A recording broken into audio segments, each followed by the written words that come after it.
when God doesn't make sense. Welcome to our new series at Renovation Church, and welcome to our YouTube channel. My name is Shelby Foyer, and I'm a Renovation Project. Today we're talking about what it looks like when God seems late. And lately, it seemed in my life like the Lord was a little late, but this sermon really resonated with me, and I hope it also resonates with you. Enjoy the service.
That's exactly the point right there.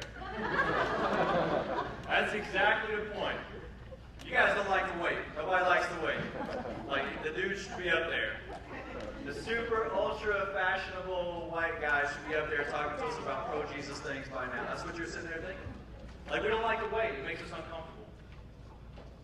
And I don't know about you guys, I don't know what your field is, I don't know where you're surrounded by people, but for me, and it's very rare anymore that I ever get to just go to a church service, a worship service, and I'm not personally involved with it. Like, I travel all over the country to speak. Obviously, we're here on Sundays leading, and then FCA at UCF on Monday nights, have a role in that. Travel and speak. I'm at camps. I'm across the country. I'm speaking. Typically, it's very rare that I ever get to go to a worship service and just sit and fully engage on the worship side. And when I do, I find myself sitting there going, "Hey man, that last transition took about 3 seconds longer than it should have." Like, I'll sit there. I mean, I'll sit there and think, "Hey man, the video should have ran." I'm sitting here, and we don't like to wait because it makes us uncomfortable. Let me ask you guys this. How many of you guys have ever felt like, we're continuing this series when God doesn't make sense, and today we're talking about when God seems late. How many of you guys raise your hand if you've ever felt like, "Man, I've been praying for something, and I don't understand why God hasn't done something yet"? Raise your hand. Who's that apply to? I think we can identify with that. We can identify with the fact that, man, we feel like, man, I'm on this timeline, I'm on this time frame. We talked about this a couple weeks ago. It's a perfect follow-up today to, man, I've got my agenda, I've got my thing, but we're doing everything right, we're doing everything faithfully, we're believing, we're serving, we're honoring God, and yet, in this particular area, whether it's a relationship or whether it's a financial situation, marriage, or finally, job, just future stuff, whatever it is, I've done everything that I feel like I need to do, and yet God has not shown up. This video that we showed just here, the intro, this couple, and you can tell without a word being said, there's some weight there. And growing up, the churches that we used to go to, and perhaps you've been a part of that, perhaps not. I didn't grow up going to church, but once I started going to church, like Mother's Day, every year Mother's Day, there was this thing where all the moms, we pray over, we celebrate the moms, and like we did on Mother's Day here, we gave them a flower and we honored them. But then the church that we were serving in, the church that Catherine and I went to at the beginning of our marriage, they would, like all the ladies that want to get pregnant, and they would have them stand. And so in a church, in this particular church, there's about 4,500, 5,000 people on a Sunday morning at the service, and have them stand up, and just all over the room, there'd be ladies that just stand up and say, "Now, I wanted to get pregnant, but it just hasn't happened." And so, like, people all around them would just pray. And you think, "Man, I'm being faithful and doing everything I can, and yet I just want to be pregnant." It's a uniquely intimate challenge. The flip for that, for us, is, Catherine and I, we got 5 kids, and so, the joke is, like, I sneeze in Catherine's direction, she's like, "Whoa! Time to go to the hospital." And so, it's funny if you think about it. And so, if you're sitting there wondering why God hasn't shown up and why His timing is not right, it probably means that you're in a season of waiting. I want to give you this. When you walked in, you received a note sheet. There's a few things super practical that you guys are going to want to capture today. And the first statement is this: with God, your waiting is never wasted. Like, with God, with a right heart, if you're asking, "Man, this should happen by now, this should have happened by now, this should have happened by now," if you can step back from wanting to drive the bus yourself and say, "Okay, God, with you and your plan and how my plan doesn't match up with yours, but like we talked about last week, it's not about my plan, it's about God's purpose through it. And so, God, if I'm willing to step back and kind of take my hands off the reins a little bit, then you can understand that your waiting is never wasted." And in order to illustrate that, we're going to look in John chapter 11 today. I've got to give you a little backstory. We've got Mary and Martha and their brother Lazarus. They're super close with Jesus, right? Super close. Okay? So Mary and Martha, you guys may recall, we launched back in September. The first teaching series that we did is a series called Loser. We talked about, hey man, God must become greater, I must become less. And the key to really finding your greatest life is your willingness to let go of your agenda in favor of God's plan. But we talked about Mary and Martha, and one of them, we can identify with them. One of them is super high strung. She's like perfectionist, type A, gotta. And then one of them is she's just super chill, and she's worshiping at Jesus' feet. And so one of them is all about obligation, and the other one is all about devotion. But they're super close with Jesus. They're super close with Jesus. Their brother Lazarus has died, and they call upon Jesus. And they're like, "Hey man, we're in foundation group with Jesus. Like, we hang out with Jesus. Like, he came over, ate some lasagna the other night. It's like great. And so we need Jesus, and He will show up." And we're going to look at this. This is John chapter 11, verses 1 through 3. We'll have it up on the screens for you. Okay. Now, a man named Lazarus was sick. He was from Bethany, the village of Mary and her sister Martha. This Mary, whose brother Lazarus now lay sick, was the same one who poured perfume on the Lord and wiped His feet with her hair in this beautiful, extravagant demonstration of devoted love. So the sisters sent word to Jesus, "Lord, the one you love is sick." The one that you love is sick. I love that when they sent word to Jesus. Here's the deal. You need to understand, they're so close. Okay, these three, Mary, Martha, and Lazarus, they're so close to Christ. They spent so much time with Him that they said, we don't even have to identify who it is. We can just say, "Hey, the one that you love is sick, and surely He will come. Like, surely He will show up." They didn't say Lazarus' name. They didn't say He knows who this is. And they wait, but Jesus is a no-call, no-show. Like, they wait, but He doesn't show up. Like, surely He's going to. And so the condition is getting worse. And then finally, they start to do what I think you and I might consider doing. Like, we start to defend ourselves, right? If you've ever had this situation where you feel like God needs to show up, God needs to come through, then what do? We sit there going, hey God, I'm a good person, right? Like, God, like back at Christmas, God, the person ringing the bell outside the grocery store, like, I threw a couple bucks in, God, you remember that, right? Like, with my parents, like, when I had curfew back in the day, like, I would actually show up on time when I was obedient to my parents, God, that's good, right? I'm respectful, and I'm doing the right things, and I pay my taxes, and I don't complain, and God, and so we kind of give God this list of reasons why He should show up for us. If you're in a season of waiting, I want to give you two things today. One here, and just and then one in a little bit. I want to give you two words of encouragement. If you're in a season of waiting, and again, you're waiting with God, your waiting is never waste. I want to give you two things that I think will really build your faith in the middle of this season of waiting. The first is this: God's delays are not necessarily God's denials.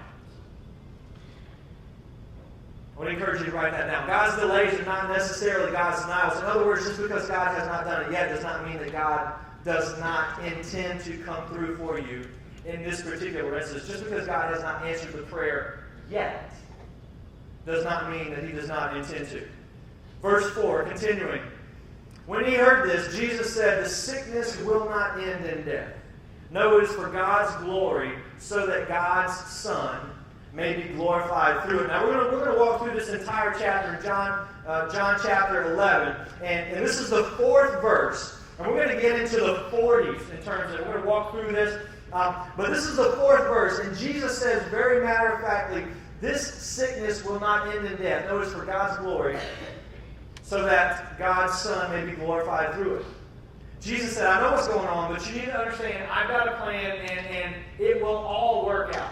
Now, even with him saying that to them, I've got a plan, it will all work out, this sickness will not end in death, they still get jacked up.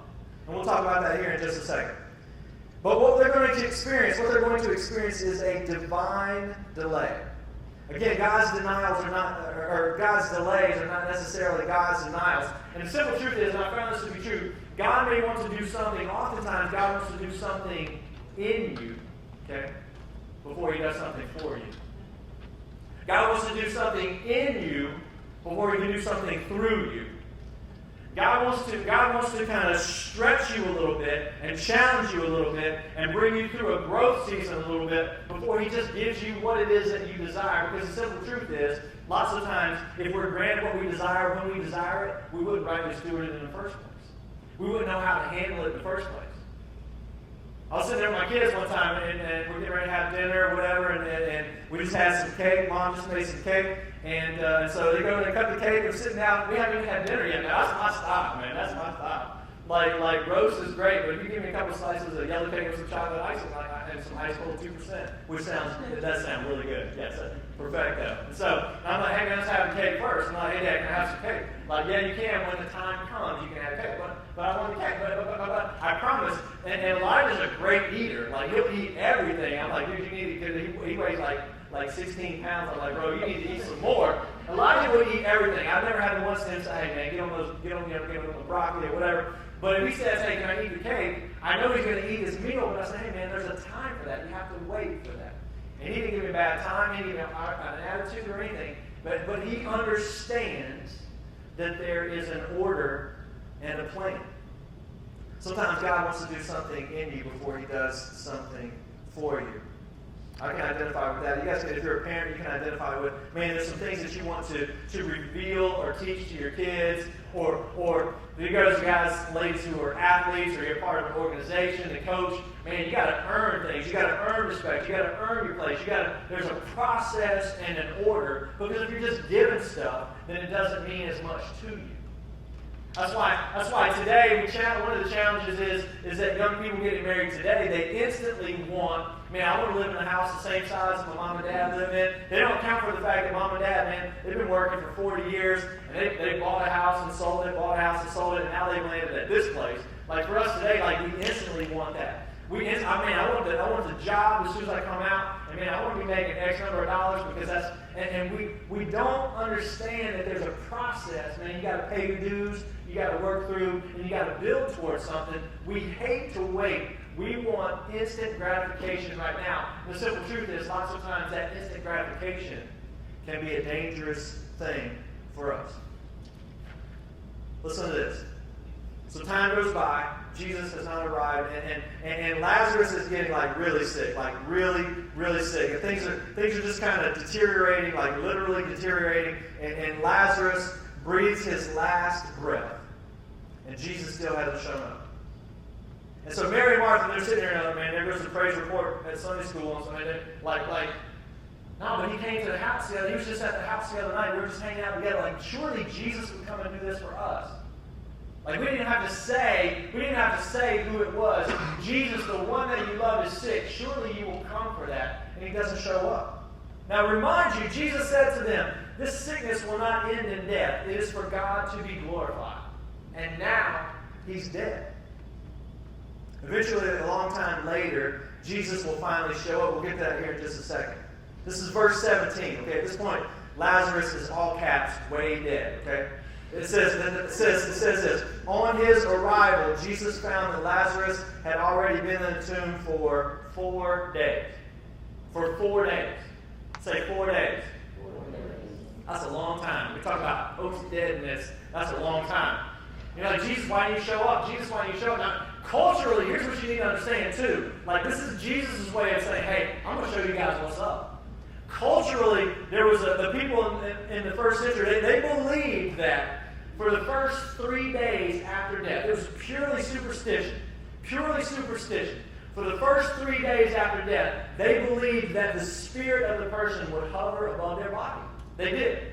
Just in case God wanted to kind of plug them back in. First 3 days after death, they just felt like the spirit would hang out over the person's body, and then on the 4th day, they're gone. And so Jesus literally waits in cultural terms. He waits until the 4th day when these people are going, hey man, it's done. The story is done at this point. Jesus shows up. Some of you have not experienced yet Jesus showing up. There's something you've been praying about. Finances, relationships, your future, where you're supposed to go, are you supposed to stay, how are you going to handle this, what are you going to do about that? Some of you guys are right now, you're in that season. I'm just telling you, if you can get outside of yourself and stop thinking about your plan and think about, man, what is it that God wants to reveal about himself to me and through me in this situation, and it changes everything. Verse 20. When Martha heard that Jesus was coming, she went out to meet him. Now you better believe, let's leave that right. You better believe that when she heard, because Martha is the one. Like she's the one, when Jesus came to eat dinner for the party, Martha's the one, she's in the kitchen, she's just working, she's like all crazy, freaked out. And she's like, Jesus, Mary won't even come and help me. Tell me, come and help me. And Mary's in here just worshiping God. And he's like, man, she has chosen well. You're in here all stressed out. When Martha heard that Jesus was coming, she went out to meet him. Now, here, context-wise, she didn't go out to meet him like right outside the door of their house. She didn't go to meet him like at the street corner. She went to meet him before he even got to the village. She heard that he was coming. 4 days later, she heard that he was coming. You better believe that she ran out there, and I can only imagine like a girl. She got the hand on the hip, and she's just like, I can't believe you showed up now. Like, what's the point of you showing up now? And I think some of us are like, man, we get so frustrated, we get so discouraged. Like, man, God, you haven't shown up. What's the point of showing up now? Verse 21. Lord, Martha said to Jesus, if you had been here, my brother would not have died. Like, you were just at our house, like, last week. Like, we're sitting here having some dinner and laughing and life together. Didn't you get my text message, Jesus? You get my text message? Oh, don't tell me that there was bad coverage where you were, Jesus. I mean, you got it right. Like, you got my text message when I invited you to dinner, but you didn't show up. I think it's like that sometimes. Jesus, what were you thinking, man? Why didn't you show up? I believed in you. I trusted in you. And you let me hang. I think some of us can identify with that. Verse 22. But I know, and I love the transition. She's out there. She has literally run to the edge of the village to give him a piece of her mind. And she says, man, if you had shown up, he wouldn't be dead. Why didn't you show up? But I love this statement right now. But I know that even now, God will give you whatever you ask. She said, man, I'm frustrated, I'm discouraged, I'm disappointed, you didn't show up, but I still trust that you can do whatever it is that you want to do. And some of us, man, I would say we need to live in that place right there. Like, man, God's going to come through. I'm frustrated. I'm discouraged. We get that. Naturally, we gravitate toward, man, we get stressed out. We get stressed out. God, I need you to come through. I need you to come through. I need you to come through. I don't know what we're going to do with finances. God, we got to sell this house. God, we got to pick up some extra hours. God, we got my kids to get on the last nerve. God, I mean, just whatever it is. God, I need you to come through. I need you to come through. I need you to come through. We try to manufacture. We try to make it happen from a health standpoint, from an emotional stability standpoint. We just try to manufacture these things. And God, and she's so frustrated and discouraged that she ran out to give him a piece of her mind. But she stops and she says, "But even now, I know that you can still come through." Sometimes as a dad, my kids are like, "Dad, I don't understand that decision." And I get like all Mr. Miyagi on them. I'm like, wax on, wax off. Like, just do what I'm asking you to do. Like, just do what I'm asking you to do. Just follow my instructions. But. It's funny, we walk out of the house, and I just sit back here, we walk out of the house, and the kids will ask me, like, are we taking Mom's truck, or are we taking my truck? We taking Mom's truck, or we taking my truck? Now, okay, so we're going to hop in Mom's truck. But I got to go to my truck and get a pair of sunglasses. So we walk out the door, hey, like, Dad, we're going to take my truck, or we take Mom's truck, or your truck? We're going to take Mom's truck. And so everybody goes to Mom's truck. But then I walk to my truck, and they start walking to my truck. And I turn around, I'm like, what you doing, man? We just talked about this 4 seconds ago. Like, but Dad, you walked to your truck. I'm like, what did I say? Well, you said we were taking Mom's truck, but you walked to your truck. I said, I get some sunglasses there. Okay. And then they walk back over here. Like, listen, it's like, Jesus said, hey, we talked about this. Jesus said, hey, we talked about this. Why are you so stressed out right now? Why are you so up in arms right now? When have I failed you? When have I not showed up in your greatest moment of need?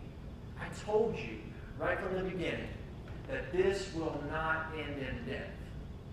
But he's dead. I don't understand. Now, parallel that with, man, Jesus.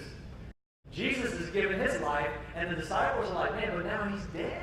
Like, Jesus is dead. This is not the way we saw this working out. But a few days later, everything changed. I want to, we're going to pause right here. And Travis is going to come as we take the offering. Travis is going to come. And man, sometimes when you're in the midst of a financial crisis, a marriage crisis, a future crisis, you don't know where you're supposed to go, you don't know what you're supposed to do, you don't know what happens next. Sometimes you just need to exhale. You just need to exhale and be held. So we're going to take the offering, and as we take the offering, I just want you to receive the words and the heart of this song. If you're a guest today, man, don't feel obligated. But if Renovation is your church, then give and give accordingly. Hear and receive this song. Let's just be held together. Hold it all together, everybody needs you strong. But life hits you out of nowhere and barely leaves you holding on. And when you're tired of fighting and chained by your control, there's freedom in surrender. Lay it down and let it go. So when you're on your knees and answers seem so far away, you're not alone. Stop holding on and just be held. Your word's not falling apart, it's falling into place. I'm on the throne. Stop holding on and just be held. Just be held. Just be held.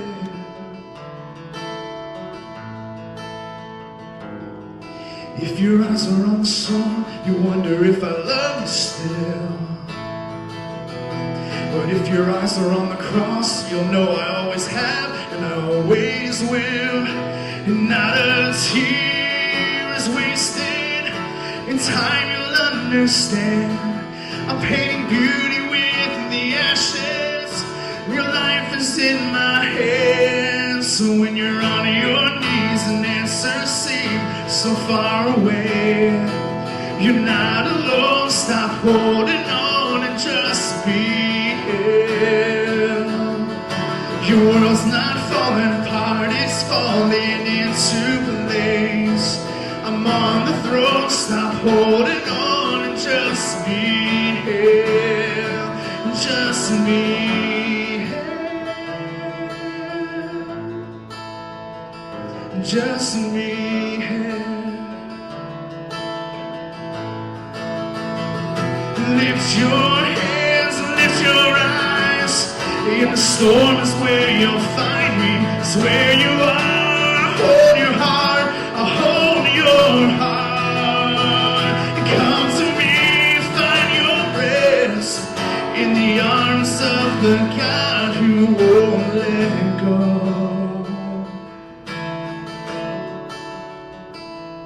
So when you're on your knees and answers seem so far away, you're not alone, stop holding on, just be held.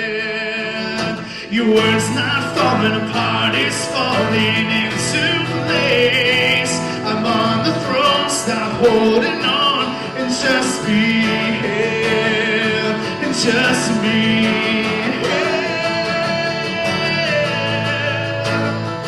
and just be held.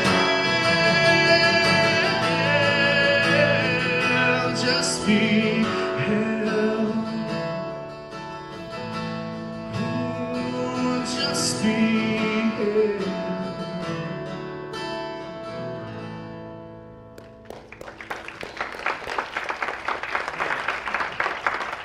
So good.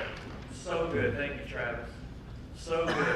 One of those lines you may have heard, you may have picked up on, he said, man, you're looking at the storm, man, you're going to be overwhelmed. But if you focus on the cross, that's where the strength comes in. And man, lots of people, they want to go out. You see this. Lots of people, they want to go out and they want to tell people how bad their problems are. Man, why don't you tell your problems how strong your God is? There's the difference. I'm sitting right here beside Shelby. Pretty exciting stuff. Shelby won't interview her, but just this past week, Shelby landed on God's direction, which had been stirring in her heart for some time, to go on staff with Fellowship of Christian Athletes at UCF, which is super exciting stuff. I think she was intimidated by, man, I'm getting ready to graduate, and this is my heart. But part of the story is, if you go on staff with FCA, as I'm an FCA guy, you have to raise your support as a missionary. Like, you have to raise your salary. She's like, man, that's super intimidating. I'm like, hey, but is it what God has for you? If it's God, what God has for you, then He will come through.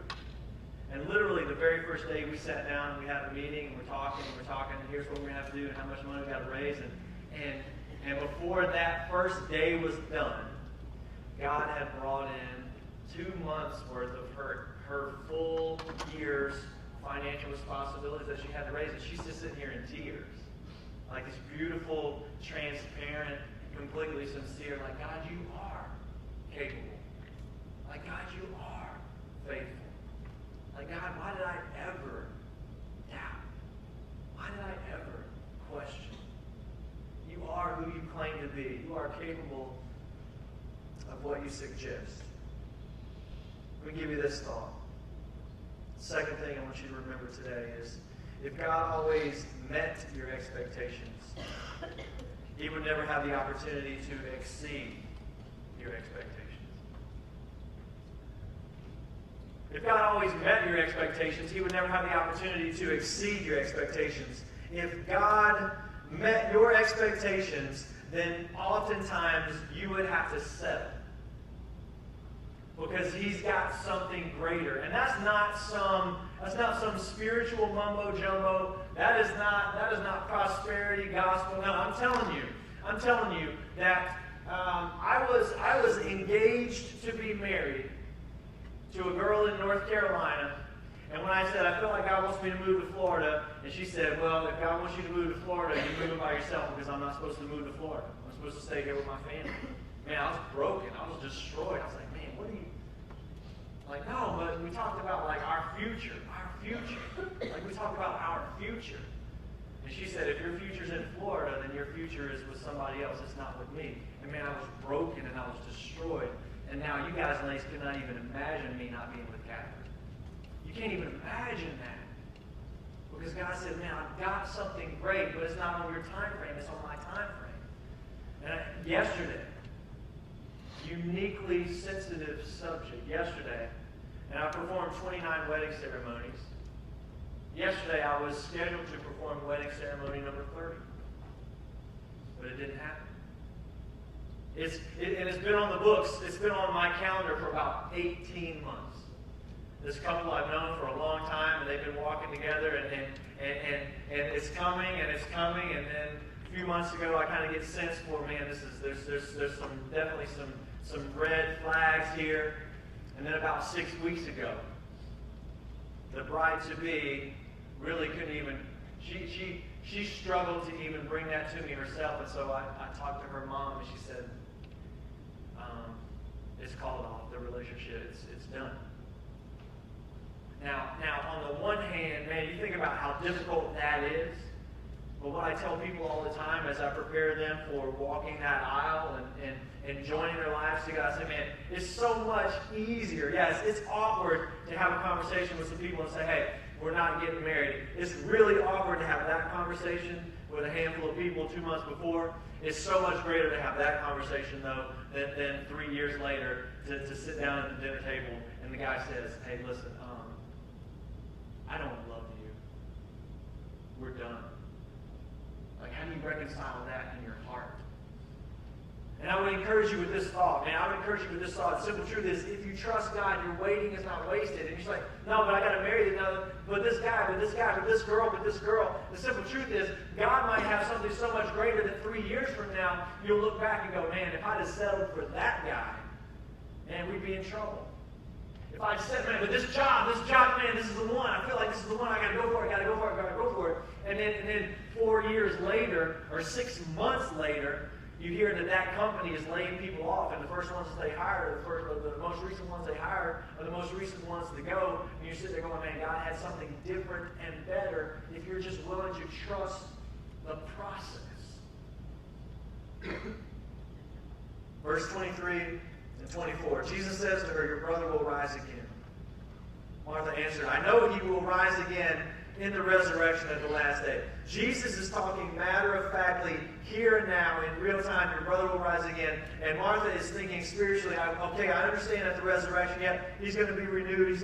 She didn't get it. In other words, we believe that one day the trumpet of God will sound and the dead in Christ, they will rise again. And she's thinking along those lines. And the simple truth is, she and her sister had been asking God for a healing, but he was going to blow them away with a resurrection.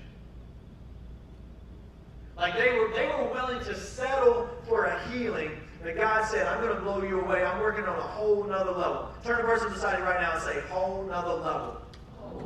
Say, whole nother level. Whole nother level. God is working on a whole nother level. Jesus is, verses 25 and 26. Jesus said to her, I am the resurrection and the life. The one who believes in me will live even though they die. And whoever lives by believing in me will never die. Do you believe this? I love that he just matter-of-factly asked her, do you believe this? Like, do you believe that God is good? Do you believe that he's trustworthy? Do you believe that his nature is perfect? Do you believe that he will deliver on time? Do you believe that even now, in the midst of what may be trying and difficult circumstances, do you believe that he has a good and hope-filled future for you? And difficult breakups and sometimes even the loss of life and job and man, you got to transfer and you lose your friends. Man, there's these big things that happen in our lives. It's going to do one of two things. It's either going to completely drive a wedge where, man, I can't believe that God would do that to me. I can't believe that God didn't heal them. I can't believe that God didn't save our marriage. I can't believe that God didn't open that door. I can't believe that God made us. It's either going to drive a gigantic wedge between you and God, or it's going to usher you closer to God than you've ever been. And I'll tell you, there's two scenarios. I'll tell you which side of the ledger I would rather be on. Because for the first 23 years of my life, man, I ran the show, and honestly, it ended gigantically, horrifically bad.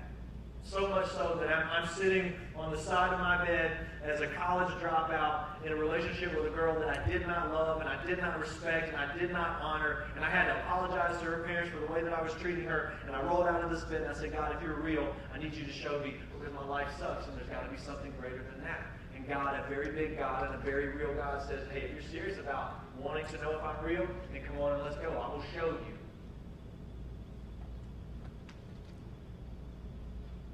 The resurrection isn't an event. The resurrection is the person of Christ. What Martha and Mary wanted was good, but what God had planned was glorious. Like they were willing to settle for good when God had something glorious. They were willing to settle for, man, we can just get by, when God's like, man, I got so much greater for you than that. And I don't know who this is. I don't know who it's for, but God's heart is to encourage somebody that you're waiting on something and you're praying for something, and what you perhaps are trying to manufacture is not nearly as magnificent as what it is that God could deliver if you maintain your faith. But God, I really wanted this relationship to happen. But God, I really, man, this job, it just seems like this job is, God, but this house, man, but the finances, God, I don't know.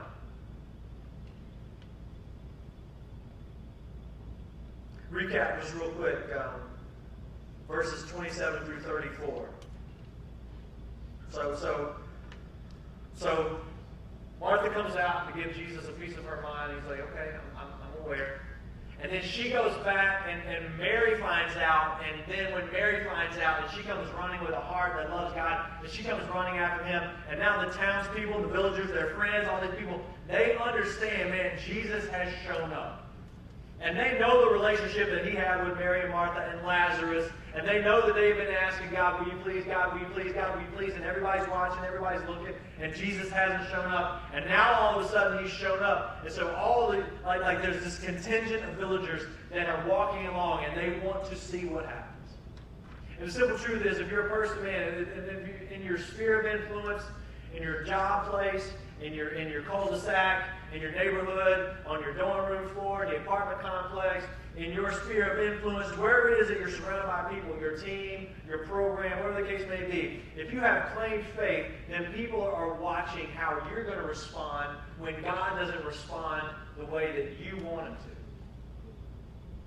And to this point, Mary and Martha, man, they get fired up and they're saying, Jesus, you failed us, you failed us, you failed us. And now all the people look around going, I guess this faith thing is not everything is cracked up to be.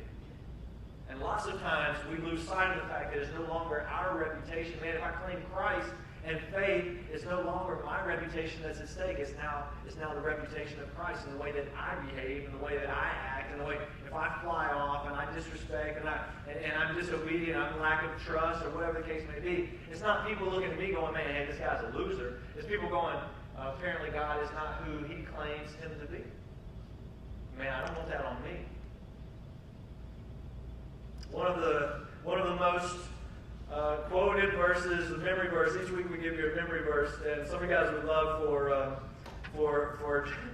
John 11:35 to be this week's memory verse. Go ahead and throw that one up. Jesus, what? You're like, man, I can handle this memory verse right here. Like, I can handle this. Like, whenever you go to Bible drill, like college, like go to youth camp, like how many verses can you memorize? Kids are always like, Jesus wept. I got that one, bro. I got that one. Shortest verse in all the Bible. Well, that's not this week's memory verse. But what we need to understand is that God, through the person in the flesh of Jesus, loved Lazarus so much, and he heard the hurt, he felt the pain that Mary and Martha were carrying. And he saw the crowd, and they were getting stirred, and he was wounded by this. Listen to this, verse 37. But some of them said, could not he who opened the eyes of the blind man have kept this man from dying? You know what? Haters are always going to hate, man. Haters are always going to hate. The questioners are always going to question. But some of them said, like two of the most volatile words together are, I heard. Man, I heard. Man, I heard Jesus was at their house last week and he didn't even show up.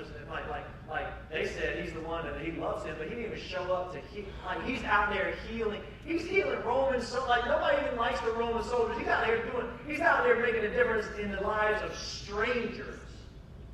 And he didn't even show up for them. I heard, man. I heard. So funny when people, hey, man, I heard. I'm like, well, okay. Man, so wound when people say, I heard, and they've not had the first conversation with you about it. Jesus said, hey, I'm going to show you what's up. Verse 39, he says, take away the stone. Now, take away the stone. Now, you think about how you would have said that, how I would have said that. You're in the same situation. Like kids are getting on your laps, and they're like, take away the stone, just take it away. I told you about this. Don't you remember verse 4? We talked about this. I said, this will not end in death. Take away the stone. That's what I meant. Take away the stone. Come on. Now, that's what, man, I would have gotten fired up. I'm frustrated. I'm discouraged. We've been over this. I think God is like that with us. He's not frustrated with us. He said, man, we've been over this. And I think in this moment he goes, hey, you guys feeling lucky? You want to give it a shot? Hey, stone taker away guy. Hey,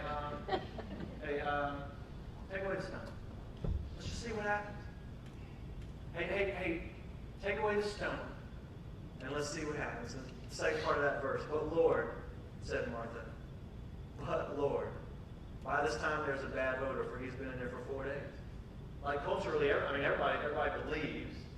They would have even said at this time they know. Everybody knows, like first few days it's possible, but even with you guys, like on day 4, he says we're done. Now Jesus is right here. He says, take away the stone, and her reply is, but Lord. I don't want to be the one that God's like, hey, I need you to. And I'm like, but God. I don't want to be that guy. People always talk about, man, the key to freedom is to rebel. And the simple truth is, from a heart of faith and walking in God's power, the key to freedom is obedience to his leadership in your life. Trust and obey. It changes everything. Trust and obey authority in your life, and it changes everything. I had a student reach out to me the other day and say, hey, my coach gave me a unique request. I don't want to honor the unique request. Without knowing anything else about it, I said, here's what you need to do. You need to honor your coach. But I don't want to. Here's what you do. You need to honor your coach, but I don't want to. Here's what you need to do. You need to honor your boss, but I don't want to. Here's what you do. You need to honor your spouse, but I don't want to. Here's what you need to do. You need to honor you fill in the blank, man, but I don't want to. But I don't want to. I said, in this particular instance, just honor the request that has been made, but I don't want to. Okay, but I will. A couple of days goes by. Now it all makes perfect sense. I was frustrated. This isn't the way I wanted things to go, but now it all makes perfect sense. And it actually worked out in my favor. But Lord, by this time there's a bad odor. He has been in there for 4 days. This is the funniest thing. This is NIV. Sometimes we teach from the English Standard Version. In the King James Version, it says, she says, by this time is bad, for he stinketh. I'm talking about King James. You can look it up. The King James Version says, but Jesus, he stinketh. Turn the person beside you right now and say, stinketh. Say, I'm so glad you don't stinketh. Man, if you want to get spiritual with somebody, just put an F at the end of it. Like we're over at Greater House the other night, we're working in close quarters, we're ripping up the floor and the whole deal, and it's like, man, it was like this is the odor of the loveliness of working hard together. But she says right here, there's nothing lovely about it. Like he's stinking. Like he's smelling up the place. You don't want to open it and take the stone away. No. You don't understand. He's been dead for 4 days, and the tomb is rancid. Jesus said in verse 40, did I not tell you that if you believe, you will see the glory of God? I just want to ask you as we land here, where do you need to believe right now? Like what areas of your life do you need to believe right now? Like where do you need to trust right now? We won't get into the specifics, obviously, but I'll just ask you this question. From a simple transparency standpoint, if there's anybody in the room right now that you're thinking, man, I'm praying for something right now. I need God to come through in an area of my life right now. Who is that? Just raise your hand. Who is that? I need God to come through in an area of my life right now. Yeah. Verse 41, 42 says, so they took away the stone. Jesus looked up and said, Father, I thank you that you have heard me. I know that you always hear me, but I said this for the benefit of the people standing here, that they may believe that you sent me. Again, he knew the world was watching, just as people watch our lives every single day. Verse 43 and 44 to finish out. Jesus called in a loud voice. Say loud voice. You know why he called in a loud voice? Because Lazarus was dead. Man, he's dead. Well, you can't like, hey Lazarus, come here. Like he's dead. You gotta. Thank you. Yeah, I mean, yeah. He's dead, and he's dead for 4 days. So Jesus calls out in a loud voice, Lazarus, come out! Exclamation point. The dead man came out. The dead man came out, his hands and feet wrapped with strips of linen and a cloth around his face. And Jesus said to them, take off the grave clothes and let him go. He literally walked out, wrapped in ceremonially what they do to prepare those who are dead. He wore it out of the tomb. And Jesus says to them, hey, you guys remember 35 verses ago, I told you, this is not going to end bad. This is going to end in a miraculous way so that you can understand that I and I alone am the key to freedom, that I and I alone am the power source in your life, that I and I alone can bring forgiveness or healing or grace or reconciliation or financial stability or whatever it is that you in your heart of hearts stay awake at night asking for. God says, I want you to know that in some areas of your life, you're willing to settle for your expectations being met. And the simple truth is, a healing when he was sick and had a bad cough, hey man, that could have been the doctors, that could have been the medicine. But when he's 4 days dead and he stinketh, and Jesus yells, come out, and he walks out, there's no other explanation for that whatsoever. There's no way that you can explain that away. And so I want to encourage you guys and pray for you guys. And if you trust, understand that God has a purpose that may be greater than your plan.